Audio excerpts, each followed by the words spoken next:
예. 조윤선 정인한테 묻겠습니다. 정무수석으로 근무하신 게 14년 6월부터 15년 5월까지 맞습니까? 위원님, 지금 아까도 누누이 말씀드렸지만 아니 이거는 네. 그냥 블랙리스트 상관없이 예, 그 근무한 그 사실만 제가 예 맞습니다. 6월 16일 그 정무수석 산하에 비서관은 무슨 비서관이 있습니까? 정무비서관, 당시에는 안전행정부를 관할하는 비서관, 그리고 사회안전비서관이라고 해서 경찰과 해경을 정무비서관, 관할하는 사회안전비서관, 네 국민소통비서관 이렇게 있었죠. 네, 예. 당시에 그 정무비서관은 신동철 맞습니까? 제가 부임하고 난 다음에 부임했을 때는 정무비서관은 공석이었고 아니 그다음에, 주로 같은 근무한 기간을 여러 얘기하는 겁니다. 예, 맞습니까? 그 다음에 정무비서관으로 신동철 예. 비서관이 신동철 보직 비서관이 이동을 했습니다. 14년 6월부터 16년 4월까지 근무를 했고요. 국민소통비서관은 정관주 비서관이었습니다. 맞죠? 14년 9월부터 16년 2월까지 근무를 했습니다. 제 기억으로는 한 10월경에 시작을 한 것 같습니다. 그리고 그때 당시에 교문수석으로는 김상률 교문수석이 근무하신 게 맞고요. 그 김상률 교문수석 전에 송광용 교문수석도 계셨다가 자리를 대부분 이동, 예. 같이 근무하신 걸 얘기합니다. 그러나 당시에 또 문체부 장관으로는 김종덕 그 문체부 장관이 근무를 했고 예, 비서실장으로는 유진영 장관의 마지막, 예. 비서실장으로는 김규춘 전 비서실장이 근무를 하셨습니다. 네. 맞죠? 예, 2월에 이병기 실장님으로 변경이 그러니까 되셨습니다. 블랙리스트 관련해 가지고 지금까지 특검에서의 그 여러 가지 압수수색 또 관련자들의 증언 조사 이런 걸 통해 가지고 특검에서의 판단은 조금 전에 말씀드린 신동철 그리고 정관주 맞죠? 정관주 그리고 김종덕, 김상률 모두를 블랙리스트의 작성, 관여 또 여기에 대한 실행 뭐 이런 쪽으로 모두 피의자로 입건하거나 신병 처리를 구속 여부를 고려하고 있다. 이런 얘기까지가 지금까지 특검 수사 내용입니다.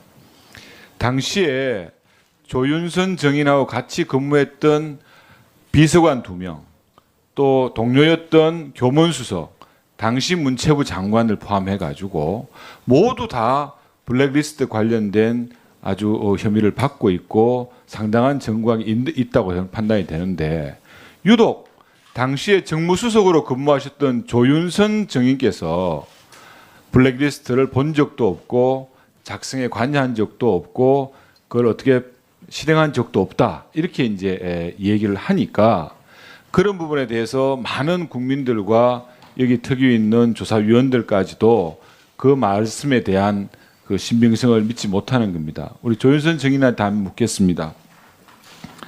지금 또 지금까지 해왔던 그 스탠스대로 블랙리스트의 어떤 작성이나 실행에 관여한 적이 없다는 입장입니까? 예, 맞습니다. 그럼 조금 전에 우리 이용주 의원께서 질의하신 블랙리스트의 존재는 인정을 하셨는데 그 존재를 파악하신 건 언제입니까? 위원님, 지금 그 여러 위원님들께서 말씀하셨듯이 지금 이렇게 특검에서 조사를 하고 언론을 통해서 다 보도가 된 상황에 이 결론적으로 이 리스트가 있었는지 없었는지를 이 생각을 말씀을 하라는 질문에 답을 드린 것입니다. 그러면 블랙리스트를 본 적이 없다는 입장을 견지하시는 겁니까? 저는 전혀 본 적이 없습니다. 작성에도 관여한 적이 없고요. 예, 없습니다. 실행에도 관여한 적이 없고요. 없습니다. 그러면 어떻게 이렇게 이해를 해야 되겠습니까? 조윤선 정인이 수석으로 있을 때 밑에 같이 근무했던 두 비서관은 모두 블랙리스트 관련된 사항으로 특검에서 피의자 신분으로 지금 조사를 받았고요. 네. 동료였던 김상률 교문수석도 마찬가지. 또 당시에 문체부 장관 또 김종덕 장관도 마찬가지. 다 똑같습니다. 오직 지금 남아 있는 사람은 김기춘 전 비서실장과 우리 조윤선 증인 두 사람입니다. 이 점에 대해서는 그럼 조윤선 증인은 자기와 같이 근무하는 비서관들도 우리 조윤선 증인 모르게 교문수석 비서관한테 교문수석한테 자료를 전달하고 그 자료가 문체부에 전달했다는 이런 과정을 지금 인정하는 겁니까? 의원님, 저는 그 이 작성 경위와 누가 그 작성에 어떤 역할을 했는지 지금도 모릅니다. 그것을 모두 알고 있는 것은 제 생각에는 지금 특검이 모든 사람을 조사했기 때문에 특검만이 그 사실을 알고 있다고 생각합니다. 그 문제는 정무수석실의 업무가 아니었었기 때문에 저는 정무수석을 역임하면서 그 문제를 인수인계를 받은 적도 없고 보고를 받은 적도 없고. 그러면 조윤선 증인만 빼놓고 바로 김기춘 전 실장이 그 정무수석실의 비서관들한테 지시를 하고 그 지시가 작성이 이루어진 부분이 교문수석에 전달되고 이런 과정을 그럼 인정하시는 겁니까? 그렇게 됐을 가능성이 있습니까? 저는 그 작성 경위나 이 전달 경위를 전혀 모르기 때문에 저는 뭐라고 거기에 대해서는 드릴 답변이 없습니다. 그러니까 우리 조윤선 증인 이제 그런 부분들이 너무나 상식적이지 저는 못하다. 오히려 그렇기 때문에 예.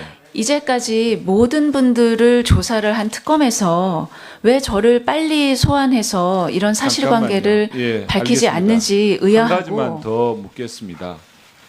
혹시 장관으로 부임한 이후에 블랙리스트의 존재를 알고 그 블랙리스트를 모두 다 삭제하든지 없애라. 전혀 없습니다. 예, 수고했습니다. 다음은 도정 마찬가지. 다 똑같습니다. 오직 지금 남아 있는 사람은 김기춘 전 비서실장과 우리 조윤선 증인 두 사람입니다. 이 점에 대해서는 그럼 조윤선 증인은 자기와 같이 근무하는 비서관들도 우리 조윤선 증인 모르게 교문수석 교문수석한테 자료를 전달하고 그 자료가 문체부에 전달했다는 이런 과정을 지금 인정하는 겁니까? 의원님, 저는 그 이 작성 경위와 누가 그 작성에 어떤 역할을 했는지 지금도 모릅니다. 그것을 모두 알고 있는 것은 제 생각에는 지금 특검이 모든 사람을 조사했기 때문에 특검만이 그 사실을 알고 있다고 생각합니다.